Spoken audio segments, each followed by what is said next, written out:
Good afternoon.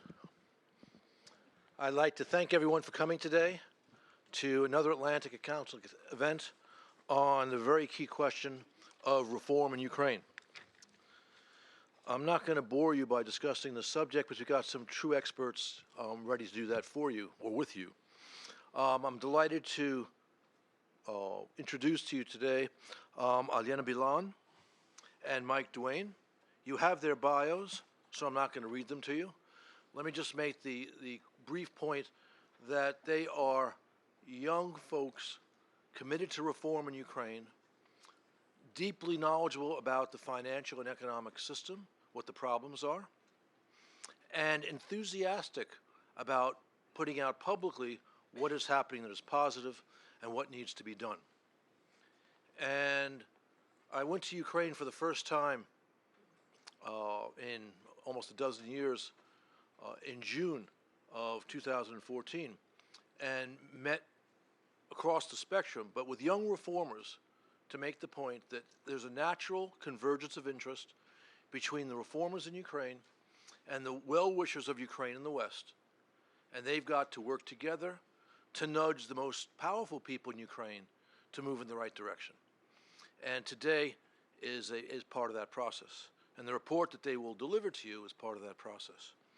And the person who's going to moderate discussions is, I think without doubt, the Western expert, not just on the Ukrainian economy, but on economies in transition. Dr. Anders Aslund, who joined the council a few months ago. And with that, I will get off the stage. Ladies and gentlemen, please.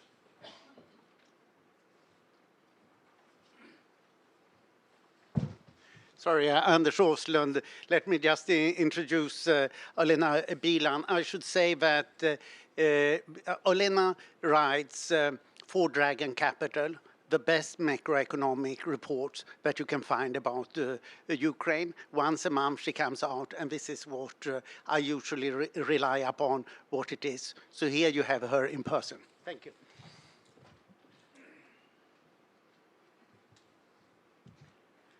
Yeah, thank you very much to everyone. Thank you, Anders. Thank you, the ambassador. I'm really happy to be here today. And this is really a great pleasure and honor for me to be here and to represent VoxUkraine. So I work for Dragon Capital here. I'm a member of the editorial board of VoxUkraine. And this is a group of Ukrainian economists who gathered to promote reforms in my country. So here we present a work that we wrote all together, four of us, myself, Mike Duane, who will be speaking today as well, Yuri Gorodnichenko, and Ilona Salagub. So, and actually in my professional life, the most common statement about my country, about Ukraine, I hear is that this is a country with great people and great economic potential that have never materialized. After years of mismanagement, nearly every aspect of economic and political life in Ukraine needs reforms. But the key question is not whether the country must implement reforms, but rather where the current administration should start the process and devote most of its time and resources. And to answer this question, VoxUkraine conducted a small survey of experts and identified 5 key areas which are the most pressing. Let me check how this thing works. Okay, sorry. Yeah, here we go. These are corruption, so there is nothing to explain here. Ukraine is a corrupt country, and this is one of the worst corrupt in the world. It ranks 142nd in the Corruption Perception Index out of 175. The second area of concern is, or was, I would say was, an energy sector. Just 2 numbers that reveals how inefficient it was and how heavily subsidized it was. There is a company that imports gas, Naftogaz Ukraine, and this company ran a so-called structural deficit in 2014 of more than 5% of GDP, and this was higher than the general government deficit. And also the gas imports was very much reliant on Russia and made Ukraine exposed to only one supplier. Last year, 92% of gas was coming from this one destination. The business regulation, this is the third area of concern, and the business environment in Ukraine was plagued by regulation, complicated and unstable taxation, and concentration of market power. There is a huge problem of bureaucracy in this country. Another two very telling examples of how inefficient the bureaucracy is. The Deputy Prosecutor General receives a monthly salary of only $260 per month. This is an official salary that is paid. And this person is supposed to fight $1 million corruption schemes. And another number that I like very much is that 40% of the civil servants get a minimum salary, and the minimum salary in Ukraine is $56 per month at current exchange rate. So basically, this makes this all the system is very inefficient. It's largely discredited in the eyes of public. So at this low salary level, people can just work efficiently. So, and finally, what many experts noted is what we call in general a financial sector, but this is a broad category that includes macroeconomic policies in general. This is a monetary policy, the banking system, the public finance. For instance, the very weak supervision of the banking system together with a fixed exchange rate regime was a major cause of multiple banking and currency crises in the country. So basically the new management of the country, the new administration appreciates the vital importance of these challenges in these 5 areas. What is also very important is that international community is providing important political and financial support to Ukraine. The administration of Ukraine can count on 50 billion support from the IFIs, international financial institutions, and individual countries. So this consists of 2 packages. One was approved in 2014, and Ukraine has drawn $10 billion from it. And now there is another package for 4 years for a total amount of $40 billion, and it could be even more. This is a combined contribution by the IMF, by the World Bank, European Investment Bank, EBRD, and individual countries such as Germany, Japan, and many others. So what is important about this package is that almost each dollar from IFIs and individual countries come in exchange for reforms. The IMF naturally takes a lead in this, in assigning conditionality, and also within the kind of a broad-based and deep program that we have with IMF now, the special attention is paid to deep-rooted problems of poor governance and corruption. So given all that, are there any reforms taking place in Ukraine? So the answer is yes, and here is why. We as a group, VoxUkraine, we monitored the progress of economic reforms in 5 key areas since early of this year. So the result of this monitoring is an index. The index can run from -5, meaning like there is a huge regress in reforms, to +5, meaning that there is fast and deep progress.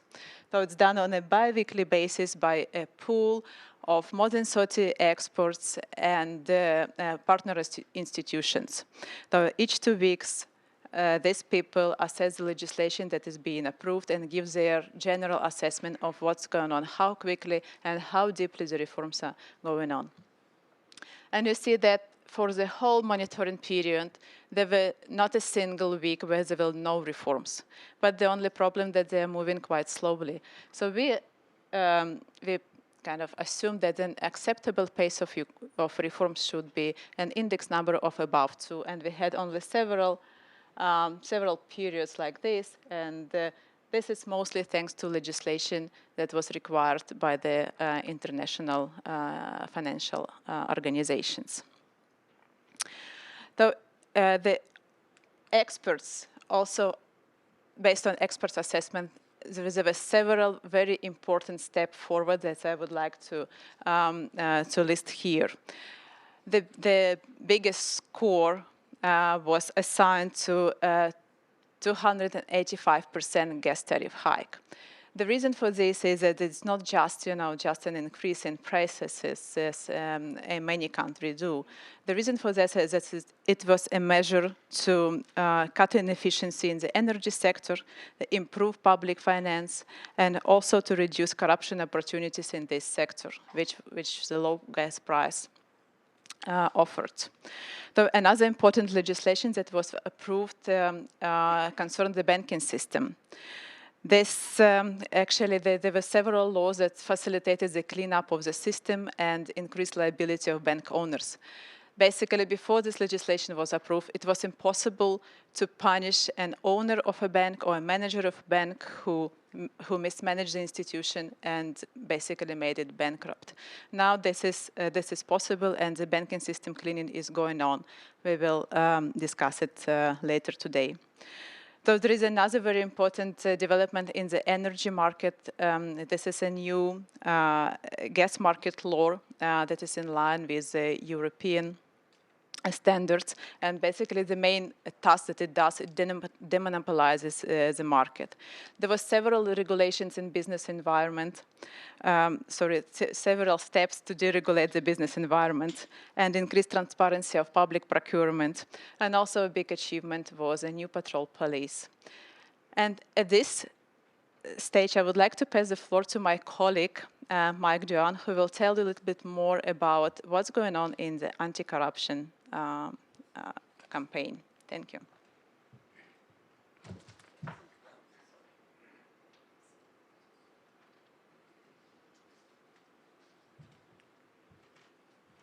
Thank you, Olena. Since I'm not Ukrainian, I try to remind myself why corruption is such an important issue for Ukrainians, and to look at it from a Ukrainian perspective. I'd like to tie it back to Maidan. During Maidan, the Western media tended to cover the events as Ukrainians' desire to move closer to the EU, or alternatively as a kind of an extension of a Cold War dynamic that played on the spheres of influence between US and Russia. But for Ukrainians, it was something very different. For Ukrainians, it was a revolution of dignity. It was a moment when the nation came together and decided that they would no longer live under an oppressive regime. And one of the things that most typified that regime was corruption. And this is why post-Maidan, corruption is such an important issue. Now, for those of us in the West, it can be a little difficult to understand what corruption means for everyday Ukrainians. Of course, we see statistics like Transparency International ranking Ukraine 142 out of 175 countries. But when we look at what Ukrainians say about their own country, that's much more telling. And 87% of Ukrainians say corruption is a serious problem at the local level. And in a popular TV show, 83% of Ukrainians said that they didn't even think that the anti-corruption reforms had gotten off the ground. And this really reflects daily life. If you're a Ukrainian, you can expect to pay a bribe for just about anything, whether it's to transfer property or to get proper medical care or at a police stop. And petty corruption is only part of it. If you look at the major institutions in Ukraine, they're all tainted by corruption. That's the court system, the prosecutor, the civil service, and the police officers. That's why the new anti-corruption institutions are so important. There are three of them. The first is the National Anti-Corruption Bureau. The second is a specialized anti-corruption prosecutor. And the third is a National Agency for the Prevention of Corruption. The first agency, and really the face of the reform effort in Ukraine as far as corruption, is the National Anti-Corruption Bureau. This bureau is designed to fight high-level political corruption.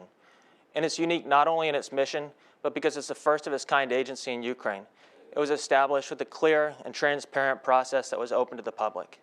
Right now it has a director, it has a staff, and it's ready to start operations. But the National Anti-Corruption Bureau, and I also wanted to mention that it's unique in that it has a civilian oversight committee. It has 15 members of prominent civil society organizations that are tasked with making sure this organization works ethically and transparently. It also has a dedicated budget and high salaries to guard its members from being subject to corrupt influences. But this doesn't work on its own. One agency that absolutely needs to function properly is a specialized anti-corruption prosecutor. Now, this prosecuting arm is really the enforcement arm of NABU. It's going to authorize investigations of the Anti-Corruption Bureau. It's going to prosecute corruption cases, and it's going to represent the state and civilians during trials. But the problem is it's still without a staff and director. Political meddling of the selection committees for the management has threatened to derail the entire process of setting up the prosecutor. In a recent statement to the Kiev Post, NABU director Artem Sitnik said that if the prosecutor doesn't get up, the agency doesn't get off the ground, that it's going to not only derail the efforts of NABU and their ability to investigate corruption, but it could also derail the entire reform effort. Another agency that's critical to this corruption effort is the National Agency for the Prevention of Corruption. Now, this agency is going to develop a national anti-corruption policy. But more importantly, what it's going to do is it's going to audit income and asset declarations of government officials and civil servants. But this is also subject to political meddling. Right now, it doesn't have a management, it doesn't have a staff. And so what we see is that 2 of the 3 major agencies in Ukraine right now that are designed to fight corruption are not working. And unless something changes, there are going to be problems on the horizon. So with all of this political meddling and the messy process and incremental process of change at the top, it can be understandable why Ukrainians lose faith in the reform process. That's why the new patrol police in Ukraine is such a breath of fresh air. Now, historically, I think Ukraine's police have best been known for soliciting petty bribes at traffic stops. But in January, a new Georgian Deputy Minister of the Interior, Edka Zguladze, started to lead an overhaul of the patrol police. It started in January. They started recruiting cadets and thousands applied, and they narrowed it down through a rigorous selection process that involved psychological testing and ethical testing, and they narrowed it down to 2,000 highly motivated cadets. Now, these cadets received 3 months of training. They received instruction from U.S. officers, and they received Western-style uniforms, patrol cars, and when they hit the streets in Kiev in July, I was there. It was actually really nice. It was on Kreshchatyk, and you would see Kiev residents and tourists going up to the patrol police officers and asking for a picture with them. And I heard stories from my colleagues about getting help from the new police officers in situations where it really would have been unthinkable in the past.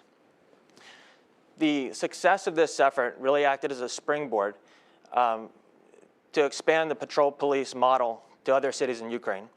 And right now, patrol police have launched in Lviv, in Odessa, in Kharkov, and they're plan to expand even to the war-torn cities of Kramatorsk and Slavyansk. So we're in a situation now where the promise of Maidan of a government that's accountable to the people is threatened by entrenched political interests. There is progress, and there are good reforms to point to, and there are great people working on these, both internationally and within Ukraine, specifically organizations that fight corruption like Reanimation Package of Reforms or Anti-Corruption Action Center. But reform efforts continue to be derailed by these entrenched political interests. There's little political will inside the influential elite, and there's little stomach for corruption reforms. And until that changes, the speed of these anti-corruption reforms is going to be slow, and the scope of the reforms is going to continue to be narrow. And to give an overview of some of the other areas where reforms are taking place and the progress, we'd like to now show a video that we recently presented at the YES conference.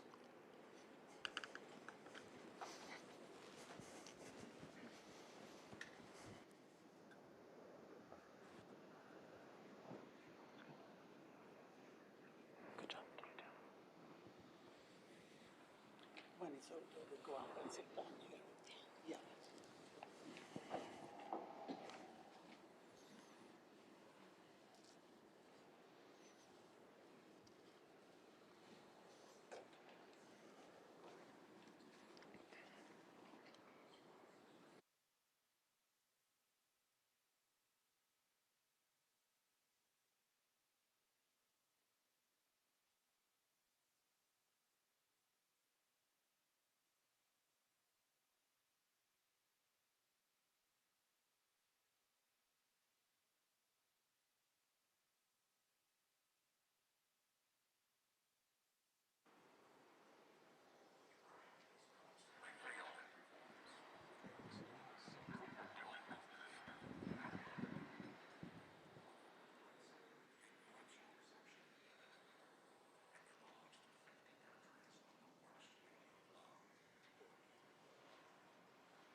presentations, and my name is Anders Aslund, so let me just start with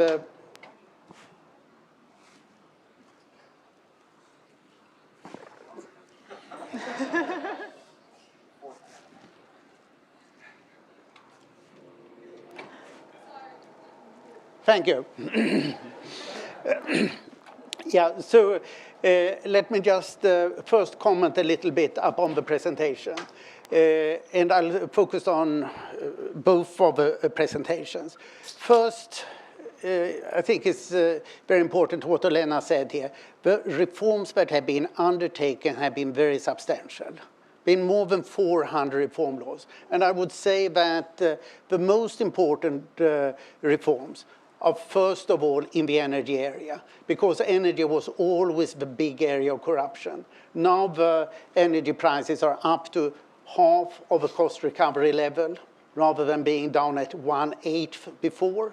And what always happened was that some oligarchs wanted and did buy gas at the low price and sold it at an 8 times higher price. That's how you make real money in Ukraine. Now you can't make that much money in that fashion any longer. I don't know if anybody's doing it right now. So therefore, gas prices is the most important anti-corruption action. And then 56 banks have been closed out of 180 in the last year and a half. This is also a major anti-corruption measure, because the standard way of these banks was to give 80% of the loans to themselves, to the owner. And you only need 8% capital. So therefore you could give yourself 10 times more money than you had in capital, which is good business. And therefore many people did it, as long as it was allowed. This is a major cleanup we are seeing. The third thing that Olena did not press up on is that there has been a substantial fiscal adjustment. And we don't really know how much it is, but public expenditure has been cut by at least 5% of GDP, probably significantly more. And this is mainly because of reduced energy subsidies, which is really the worst way of wasting money. And then we have a lot of anti-corruption measures, like if you have a bank in Ukraine now, you have to say who is the beneficiary owner. Previously, that was not necessary. The same is proceeding to enterprises, and e-procurement, as both speakers emphasize here, is important. Where I would like to take an issue is on all these anti-corruption bodies.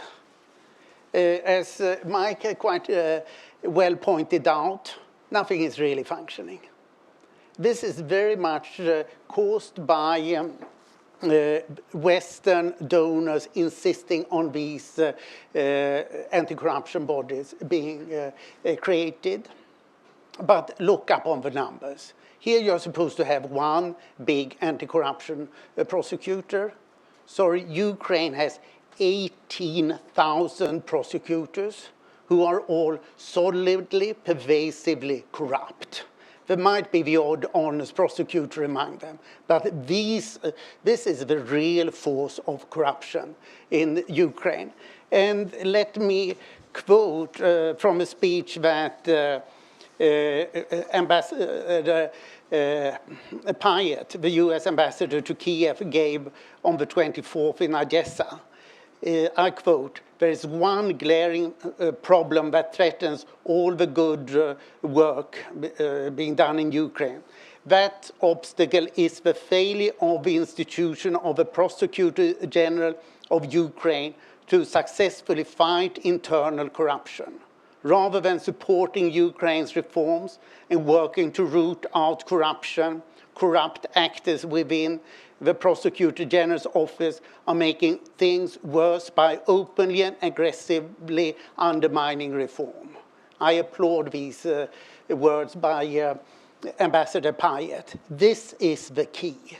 If you don't get control over the ordinary Prosecutor General, then you can't do anything.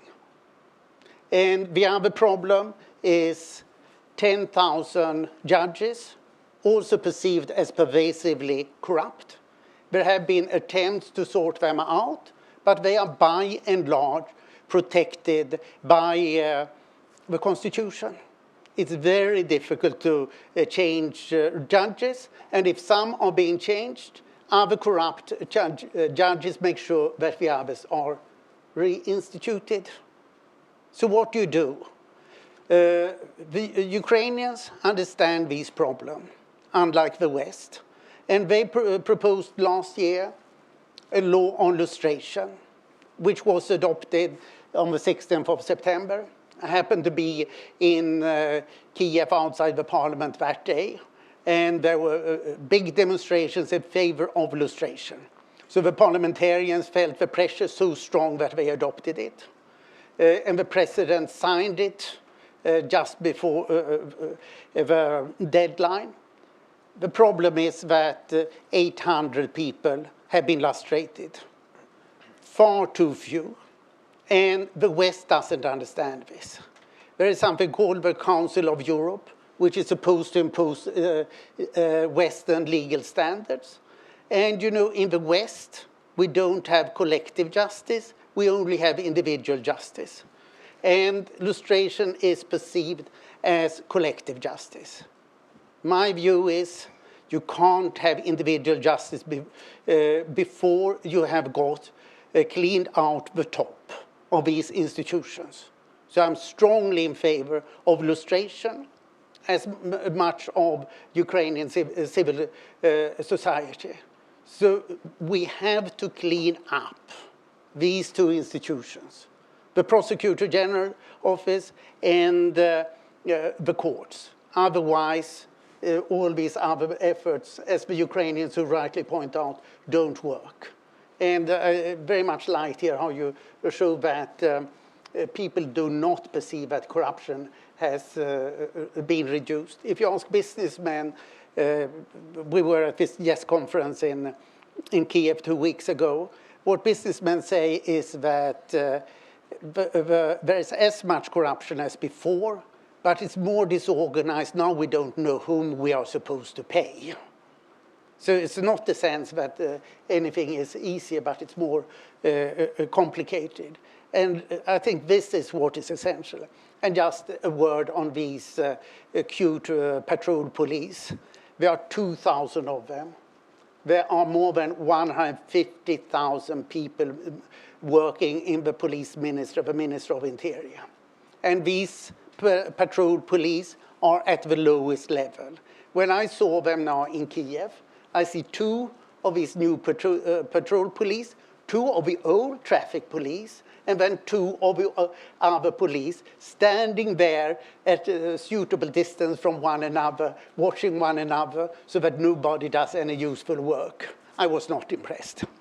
You have to start from the top and clean up in order to get anything done. Thank you. If you would like to respond, then I open up the floor. Sure. Do you want to go Yeah, first? just maybe a couple for, yeah, thank you for being so critical. Yeah, I think it's very important, and all your points you made are valid, and but I have to defend a little bit, so I'm supposed to put pressure on the government as a part of the civil society. Here, I would like to defend the police, because actually now there is a transition period. Yeah, so we have like 2 old militia and a new police, because now the legislation is kind of in the transition process, and the end on the new police will remain. But at the same time, I totally agree that the changes should come from the top, preferably everywhere, but without changing the top. This positive developments that we see with the new police and everywhere, they will not work, I think. Yeah. I guess I have a little bit different view on the patrol police. I think it's extremely important right now to have symbols of success, something that ordinary people can see and feel, at least one successful reform. And it is true that they are the lowest level police. And that creates concerns long-term for their morale. They have, for instance, arrest somebody. They have to hand them off to somebody higher up the food chain who hasn't gone through reforms, they have to hand them off into a system, as you pointed out, which is totally corrupt, whether it's the prosecutors or the court. But it's such a popular effort, and it's such a symbol for Ukrainian people that I personally have hope that it can start to generate some momentum from the grassroots level, from the voters. And I'm with you guys. It has to come from the top, but you have to have support from the people. And as much as they've lost faith in reforms right now, this is something positive to point to, and I think that's very important. And as far as the prosecutor and its role with the National Anti-Corruption Bureau, absolutely true. The prosecution is totally corrupt. But there is a tension right now, and there are multiple ways to read it, but there's a tension right now within the prosecutor's office between reform elements and the old guard. And the reform elements are led by a new Georgian deputy minister called David Sakvaralidze.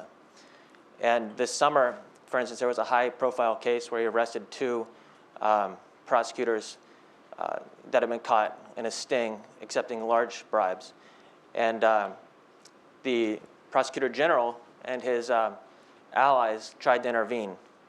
And this kind of blew up in the media, and it really announces the division within the general prosecutor's office. And if we're lucky, and if there is an independent, politically independent prosecutor that's attached to the National Anti-Corruption Bureau, perhaps it can work. And it's also important that the National Anti-Corruption Bureau is well known. Like if you go into the regions of Ukraine, they'll never hear of the prevention agency or the specialized prosecutor. They will know about NABU. So I think it's worth mentioning that for some portion of the population, that's also a symbol of the reform effort. And so if that fails, like the director of NABU recently said, it could really have broader implications for the reform effort. It's just some of my thoughts. Thank you. Let me open up to the floor. Questions, comments? Please down there. Wait for the mic. Hi, thank you very much. Edmund Rhodes from CREA Public Relations. I was interested in the comment that you made, Mike, toward the end, in talking about the public support and the grassroots level and thinking about the next set of elections. I was troubled reading in The Economist recently that only 3% of Ukrainians are satisfied with the pace of reform. And I've seen, other cases in Eastern Europe. One comes to mind where a government did an excellent job at the pace of reforms, like Ukraine is doing now, putting tremendous effort into it, but only to see, not the same level of effort put into public outreach, and only to lose at the next elections.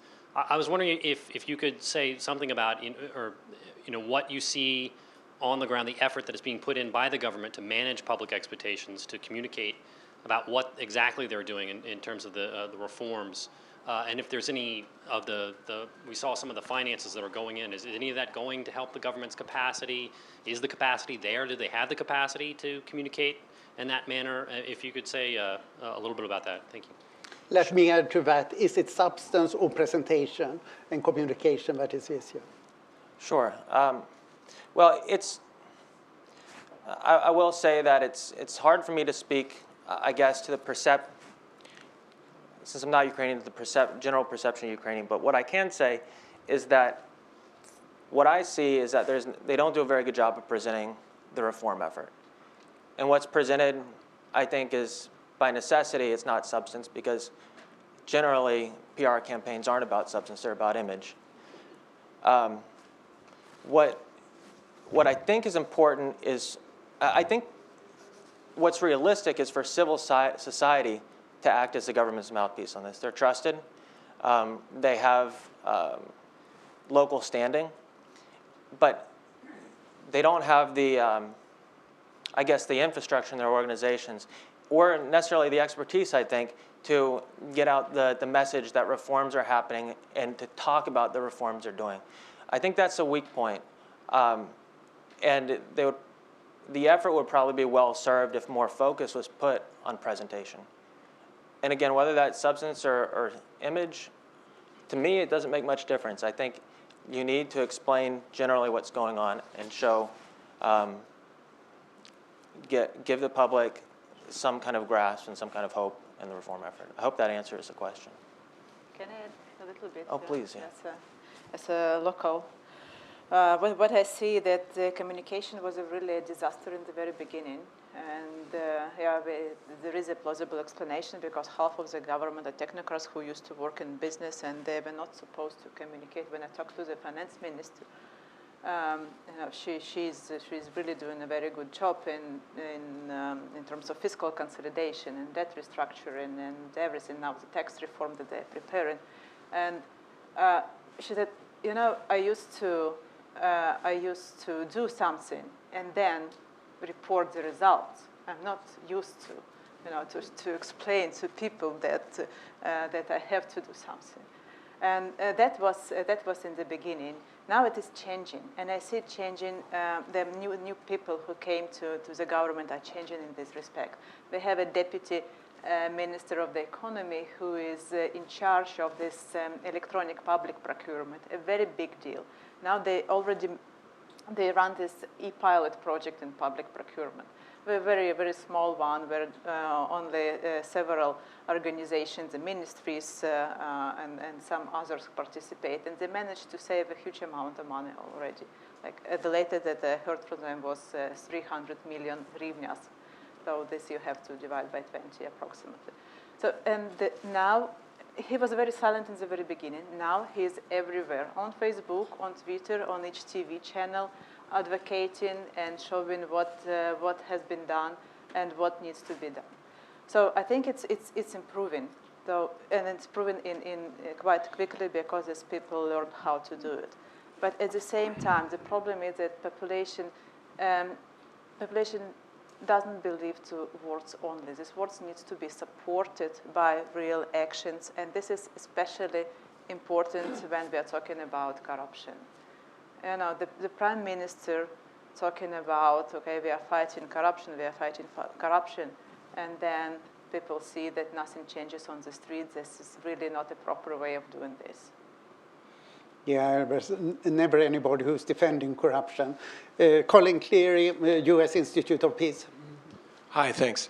I would be interested in what the panel might have to say about what Saakashvili is doing in Georgia and whether he is a test case for the move from evolutionary to revolutionary reform. You mean in Odessa, I presume? In Odessa, what did I say? I hope I did.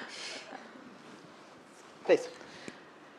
Yeah, I can share my personal view on this appointment. Yeah, the appointment was a very smart move, I would say, for several reasons. First of all, the Odessa region itself is historically was a very corrupt region, because there is a seaport and there is a smuggling that was flourishing all the time, just from the very beginning. And definitely, if only strong individualists, Saakashvili would be able to deal with these challenges. So he is a strong individual. He is an excellent public speaker and really keeps support of population. So this is another reason why his appointment is good. The third reason is that there is now a little bit of competition between the prime minister and the Odessa region governor in terms of kind of who is doing better. So from the political standpoint, this is also a positive move. So the key question whether Saakashvili will be able to cope with oligarchs who really were very strong in this particular region, and whether he will be able to deliver on his promises. And I believe he will be, and this will be a huge success story that could be spread over the rest of the country. Ed Verona. Yes, Ed Verona with McLarty Associates. Leadership starts at the very top, and you haven't mentioned anything about President Poroshenko and what example he Can you set. speak closer to the mic or it doesn't work? Does it work? Yeah. Okay. Yeah. I'm sorry. Ed Verona with McLarty Associates. Could you say a word or two about what you believe President Poroshenko should be doing to set an example, to drive through this reform effort? Secondly, do you believe that the upcoming local elections will produce pressure from below to start reforming the civil service, the judiciary? And thirdly, if neither of those two things produces the desired result. Do you believe there's a potential for another Maidan that would bring about a substantive change in the whole system? Thank you. Well, good questions. Thank you. Regarding what Petro Poroshenko should do, in Ukraine, the division of power between the president and the prime minister is this follows that actually prime minister is more responsible for the economic bloc, and the president is responsible for the judicial system, for the prosecutor office, and for external policy. So basically, that's clearly, as Anders said, that the judicial system and the prosecutor office is a major stumbling blocks on the way of reforms, and that's clear that these institutions need to be changed. So I think the best way to address this issue is to do something similar to this patrol police, so kind of a dual-track approach. I think it would be very difficult to just, to fire all the judges, even if there is political will, so that just the whole system will stall. So it should be something new should be created from scratch that will work in parallel with the old system, and the old system will just gradually disappear, and the new one will be created. On the local elections, local elections will be kind of a test, but not in a sense that you mentioned, but in a sense how much the population supports populist parties. There are several of them that emerge or re-emerge. This is a party led by Yulia Tymoshenko, who was former prime minister of Ukraine. She is very strong in her statements. She advocates for gas tariff a decline. She said it's unfair and it should be cut down. And she's very vocal, and she has kind of many supporters. Also, there are some other political parties that are more kind of also say that the government is doing a bad job, that people need to get higher salaries, higher pensions, and everything. So, and if these parties will perform well in local elections, that means that they potentially can destabilize the work of the parliament. So they can call for early parliamentary elections. So I don't think we should expect some very positive result in general from local election. What we should expect at best is that the system and that actually the parties of the president will get enough support not to let the populists to derail the current political setup. Sorry, yeah. The only thing that I would add is from the people that I speak to, some who live in the regions, there is a perception that, of course, Poroshenko's not doing enough on reforms. And I think one thing that speaks to this is the issue with the general prosecutor. The head of the general prosecutor's office is widely seen as preserving an old, corrupt system of doing business. And despite calls to dismiss that general prosecutor, he remains in his position. And I think until you see some action on major leaders within these agencies, there's going to be continued skepticism among the public about the commitment to reforms. Yeah, let me add here. Yeah, there was a question. Sorry, let me add here. When we were in Kiev now, virtually every taxi driver said there will be a third Maidan. They are only stealing up there. And this has to change. So my guess is that we will see the prosecutor general being sacked pretty soon. This is the third prosecutor general in 1.5 years.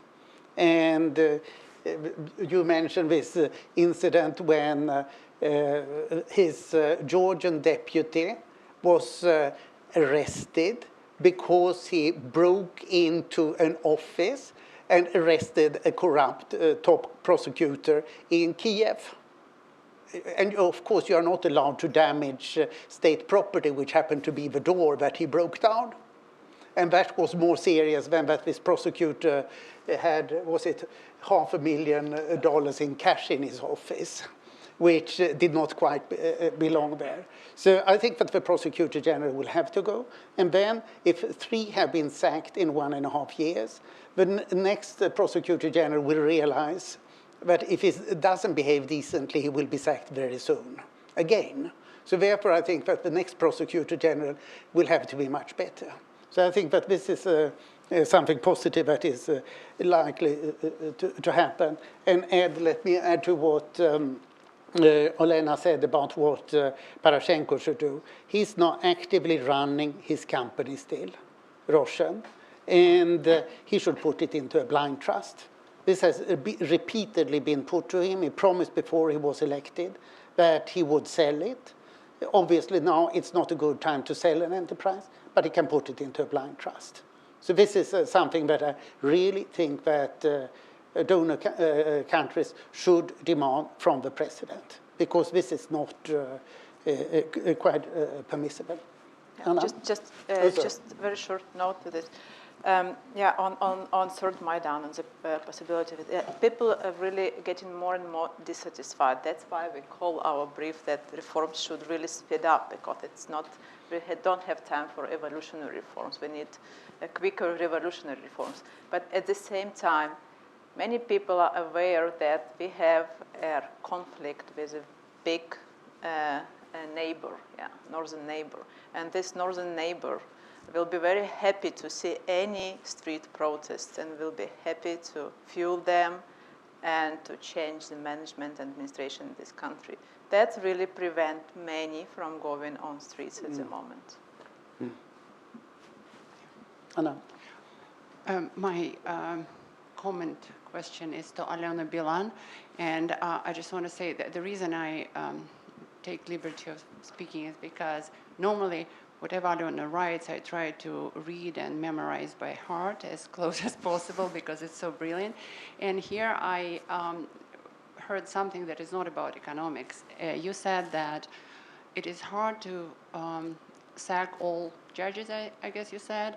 So we need to implement new elements, and they will leave along with the old elements. And your northern neighbor, as you called Russia, tried to do exactly this.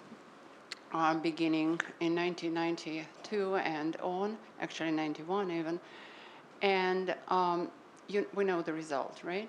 So on the other hand, other countries such as Georgia and Estonia did different. They did something drastic, scary, which is difficult to do. They sacked everyone, yes, and Eastern Germany, and then they took healthy part right back. Like in Georgia, 1/3 of their police was the old police. But first, you get rid of the old organism because bodies tend to reject foreign bodies. So how do you know that the young elements with gradually new ones will prevail and the old will die? The old one is very strong, very experienced. So what if the opposite happens? I mean, this is something to consider. Yeah, that's true. But what I meant is not to integrate new people into the old system. It's just to create a new system with new people. Yeah, and I know that Georgia did a great job, especially with police. But I'm not sure that they did the same with the judicial system, because actually you need trained people who know the local legislation, and this is the biggest problem. You cannot do it in 3 months, So that's why with the judicial reform, it will be the most challenging task for Ukraine, I think. And what I would like to stress that it's not about bringing new, young, motivated individuals to the old system. It's just creating little by little a new system with these people. Well, I'd like to add that talking about mass lustration also brings up the issue of who's going to decide which judges come back. We've seen with the Anti-Corruption Bureau and the agencies, the hyper-politicized environment of just getting a selection committee in place to choose those types of representatives who currently have no local standing. And you run into an issue of how you're going to have a fair and balanced process of bringing people back and ensuring that corrupt judges don't come back into the system. I know that you've done some work on this, Dr. Aslund, and I I think that's a major issue. And then also you'd have to have support from the West. And right now I don't think there's any stomach or political will for mass lustration in Ukraine. The West is the main problem in this regard. The Ukrainians are fine, but you have a combination of the Western idea of rule of law and the old elites' view of rule of law, which happen to coincide for very different reasons. So there are two hands there. You with the glasses first, and then I have glasses, but we coordinated the questions, so I'm going to hand over please go Mike ahead. to... Yeah. Hi, my name is Ricardo Toriani. I'm with the Woodrow Wilson Centre. I have two very brief questions. Firstly, closer to the... Okay. Firstly, you started off your presentation on a fairly positive note, and it became sort of successively more pessimistic as the film went on. So my first question would be to the panel, overall, do you think Ukraine will succeed, or will we see sort of a repetition of previous attempts at reform? And then following from that, what should the West do to support Ukraine's reform efforts? Thank you. Or should we take both questions at the same time? Sorry, my second question is posed by Ricardo, so it's fine. Please. Well, we don't have other options to succeed. You know, the failure of Ukraine would mean a success of Russia. That's a very simple answer to your question. So I cannot afford to be pessimistic in this case. Living in this country, and that's why I devote my time to VoxUkraine, to this monitoring index, to put some pressure on the government to show where they really lag behind, and I devote my time to advising the economy ministry on how to structure the macroeconomic department or organize it. So that's I think that Ukraine's greatest assets post-Maidan is a civil society, that many people are getting more responsible and don't rely on politicians and try to do everything possible themselves. Yeah, I absolutely agree. I think civil society is key to Ukraine's success. And personally, I'm very optimistic, but there's no option but to succeed in this. There was something else I wanted to say, but I'll pass it on. I can't remember it. Let me add here, you need to get rid of a few people. Here it's Novaya Vremya of Ukraine that put these three people on the front. They are all senior people in the parliament. And the text reads, grey cardinals of the government. A fundamental problem in Ukraine is that elections are very expensive. In order to get the money for the elections, you need to have grey cardinals. Each party has one or two grey cardinals. These grey cardinals know how to tap the 1,800 state companies in Ukraine on money. This is their prime occupation. And nobody thinks that they can be elected if they don't have a very substantial amount of money. $50 million at least for an election of a party. And this has to be broken. And this can be broken in several ways. You prohibit the expensive ways of television advertising, as most European countries have done. You prohibit this kind of private financing. You sack these people from parliament. I heard Sergei Leshchenko, one of the leading muckraking journalist, now member of parliament for Poroshenko's bloc. He stated at the Yes conference that he thought that half of the parliamentarians now were honest people, which is a very considerable improvement. Previously, perhaps you had a few % of the parliamentarians who were honest people.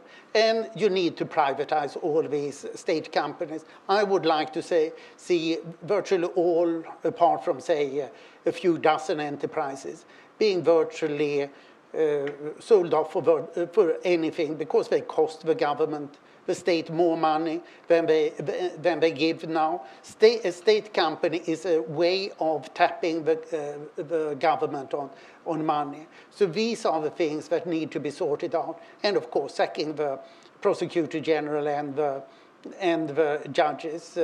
As Anna said, exactly as Estonia and East Germany did most efficiently, they sacked them all. Saakashvili did the same in Georgia. So, and I quite like this, the tone in the Vox Ukraine report, that evolution doesn't work. We have to be more revolutionary. And the question is if the speed can be caught up.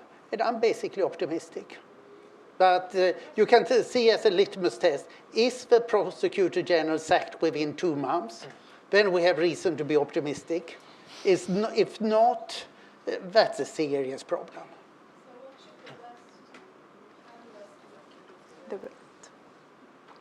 The West, that is the US government, makes very clear statements about what should be done. Those of you who heard Vice President Biden speaking to the investment conference on the 30th of July here could hear that he said that he had been in Ukraine 3 times the last year, and he had spoken to President Poroshenko and Prime Minister Yatsenyuk 36 times. And these conversations are no soft conversations, but very specific about what is going on. I think that this is good. With regard to the European Union is now demanding very specific energy reforms in order to give electricity market before the end of October and some price reform to be undertaken this year, and otherwise 600 million euro in macroeconomic financial assistance will not be paid out. These things do work because in Ukraine today you have a very substantial opinion within the government, within the parliament, and among the population who are pushing for this.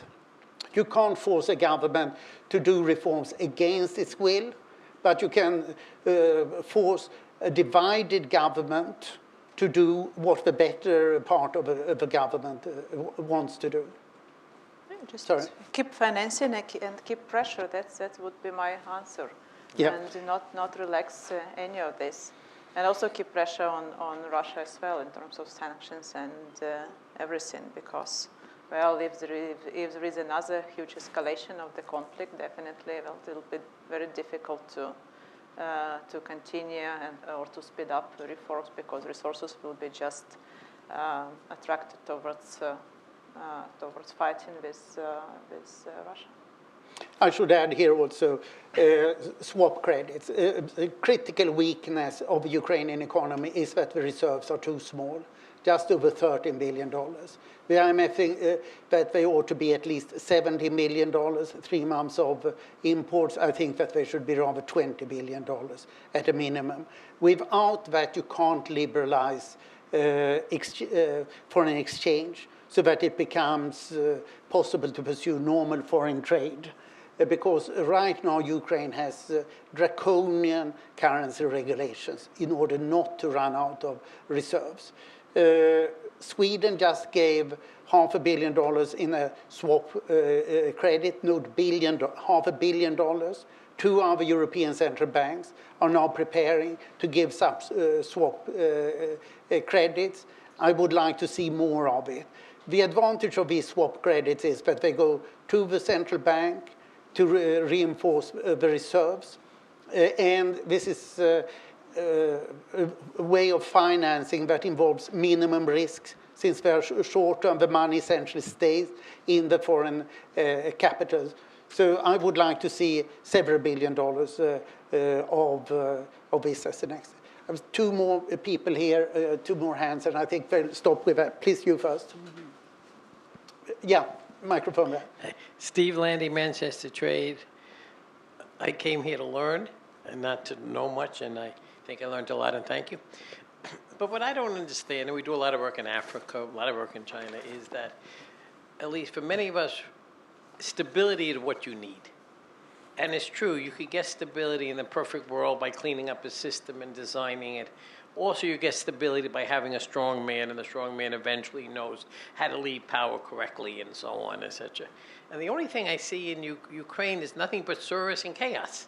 You know, and I remember first we had those two leaders with the big names and the Y who fought. Somebody got poisoned. We had that lady who was sitting in jail, was going to be the hero. They all turned out to be corrupt. So we now have a new group of people happening. In the meantime, nothing's happening. So the only question I really pose to civil society: do you realize the importance of having, perhaps at the beginning, a strong person? Not looking necessarily at what he may have done in the past or what he may, well, hopefully in the future he'll do better. But that's just kind of more of a question. Or do we have nothing but just this thing going around in a big cycle and a lot of do-gooders coming in and explaining what we should do? So I've been so frank, but I'm from New York. Thank you. Please. One more, yeah, sorry. Yeah, please go ahead. First?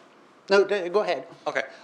Russell Pittman from the Antitrust Division at the Justice Department. Good to see you. The views expressed are not necessarily those of the U.S. government, the Department of Justice. You've mentioned state enterprise reform. You've mentioned the energy sector, deregulation, competition. It seems to me that one sector that usually doesn't get the respect it deserves in discussions like this is the railway sector. A country like Ukraine, where the economy depends on steel, iron ore, grain, coal, you're going to have to reform the railways and get them working better if the economy is going to succeed in the long run. I wonder if you all are familiar with the legislation that Minister of Infrastructure, Pivovarsky, had introduced before the Parliament. If you have any thoughts on it, if you have any thoughts on whether it has any chance of succeeding. Thank you. Thank you. Well, yeah, I know that there is an idea to reform the railway. That actually the company is very inefficient, but it's one of the biggest employers. Yeah, so that it's not that easy to again fire everyone and find new people. To be honest, I'm not a specialist in this particular piece of legislation that was presented. But from what Mr. Pivovarsky, the infrastructure minister, is doing, I'm pretty sure there's something good on the table. So yeah, the parliament is always a problem. Yeah, that should be taken into account, and whether it's, I think that no legislation no kind of a progressive legislation has a chance to pass parliament before October 25 local elections. So I think it's more kind of a longer term perspective. Hopefully by the year end there will be more options for this. And we have a question, or do you, Mike, want to take it? I don't know much about the railway sector, but I would say that addressing the roads in Ukraine would definitely be a help with commerce. Anybody would wonder how you would get deliveries or 18-wheelers and get real commerce going in the country. So as far as transportation, that's the only thing I would have to offer. But to your point on whether stability should be valued more than I guess what the alternative is, and that's a democratic process, I think you have to look at the dynamics in Ukraine. And Ukraine isn't a country where outside actors have tried to force democracy on the country. This is a country where people themselves are demanding democracy. And they did have a kind of a strong-arm leader in Yanukovych, and it led to a revolution. So I wouldn't say that, I see your point, but in this context, I wouldn't say that having a strong leader would solve the problem of instability. And also it's worth noting that in our history, I mean, they don't have the same cultural history as the US, and in our history, it's been a long and messy process. And so we need patience, and we need to support Ukraine, and we need to put money into things like the civil society. We need to guarantee that institutions like the National Anti-Corruption Bureau have long-standing funding, that won't be attacked for political reasons, or that the police patrol will have funding not just for 1 or 2 years, but for 7 or 10 years. I think we need to take a step back and look, and not look at 6 months or a year, but look 10 years down the road, and what types of steady ourselves with patience and be prepared to take on some of this instability for what is hopefully a functioning country in 10 years. Let me follow up on that. It's a good question, Mr. Landy. My big point here is if corruption is your main problem, you don't want political stability because that preserves corruption. The 3 Baltic countries and Poland that have done the greatest progress in terms of fighting corruption and market reform, they change government on average every year during the first decade of reform. While you are perfectly right in your contention, the 2 countries that have got most foreign direct investment proportionately in the former Soviet Union are Azerbaijan and Kazakhstan, which have had perfect stability and have had no particular attempts to fight corruption. Even if you look up in Eastern Europe, the Czech Republic, which had great stability in government but did good reforms, they got far more foreign direct investments than anybody else early on. So you sort of have to choose in most cases. And I prefer to fight corruption and have political instability. And then, unfortunately, you don't get that much foreign direct investment.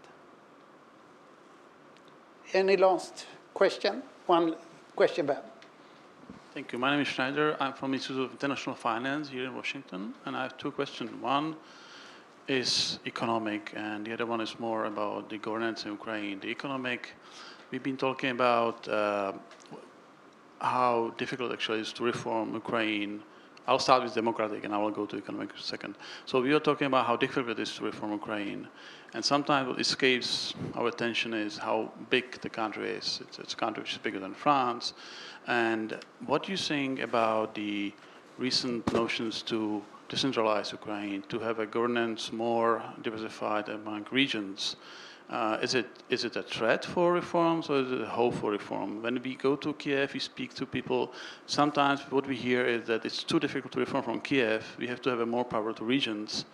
And it's true that we hear it more from people from West than people from East. So I would like to hear your opinion on that, whether you see this as a chance for faster reforms or whether it's a threat for integrity of Ukraine. And second, because I'm an economist, you look at the economic development in Ukraine. So I would wonder, what do you think about how you see Ukraine in 2016, maybe 17, with there's a conflict in East which will not be resolved anytime soon, probably.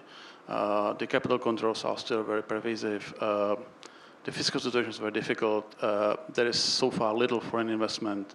So where do you see the source for potential growth in Ukraine in short time? Thank you. Yeah, thank you for your questions. Let's start from the last because it's my field of primary expertise. Yeah. So now the economy has stabilized. It's many signs of this. We have the stable FX market, though it's heavily regulated. We have a cash deficit of, cash surplus of the general government budget. Yeah. We have a balanced or even positive current account. Well, before it was a 9% GDP deficit. Yeah. So there is kind of a macroeconomic stabilization, and that means that the confidence is returning. So the first initial recovery will be driven mostly by the return of confidence. In the second quarter of this year, we see already a sequential growth in investment and real exports. That's still overshadowed and offset by declining consumption. But this is a first sign that the companies are feeling more confident and starting to keep less of their money offshore, but more domestically and invest. And they also increase salaries, and it means that the consumption will be picking up a little bit. The consumer confidence is getting better. So the exports reorientation towards the EU has started, I would say. We don't see it on the macro level. We see it only in some selected products like honey, like some other agricultural goods, but it started, it will be going on. So I think that initially there will be kind of a slow recovery. Whether we will be growing Ukraine, by 3, 4, or maybe even 7%, that critically depends on foreign investment. Yeah. And here, yeah, we return to the same question of structural reforms. If by if Prosecutor General is fired in 2 months, and there is more reforms, I'm pretty sure there will be foreign investment. But from talking to investors here, yeah, I see the great interest towards the country, but not many people really dare to step in at the moment. But interest is here for sure. And on decentralization, just quickly, I think you know that more than 70% of Ukrainians support decentralization. I think the country really needs this reform because it means better accountability of of officials to population. That also another very important kind of a feature of decentralization is that it will enable the new leaders to grow and to learn and to become national leaders. Now it's really impossible, as Anders said, to get a politician, to become a politician, you need a sponsor, a great cardinal. Yeah, and you cannot really learn how to run even a small town or a village because, there is everything is occupied by vested interest here. So I think that the country really needs a decentralization, and this reform is going to. I mean, it's in the process. It's very small progress so far, but it's in the process. Mike, any last word? Sure. I haven't decided for myself on decentralization, but I can share my thoughts, and I think that the American in me wants to say that decentralization is absolutely necessary to build accountability at the local level, like Olena was talking about. But then you run the risk of who's going to take power in those local elections, and of course, there's no guarantee that they're going to be the people we would want, especially with some of the control that I guess corrupt elements have at the local level. So those, I think, those are two issues to weigh when talking about decentralization. Thank you very much, Olena and Mike. And I should say that we at the Atlantic Council are so impressed with VoxUkraine and their excellent website that we are intent on not doing this issue brief only, but cooperate more closely with VoxUkraine because we think that this is the best source of intelligent analysis in English that we are seeing coming from Ukraine. So what you are seeing here is a beginning of a closer cooperation. Thank you very much.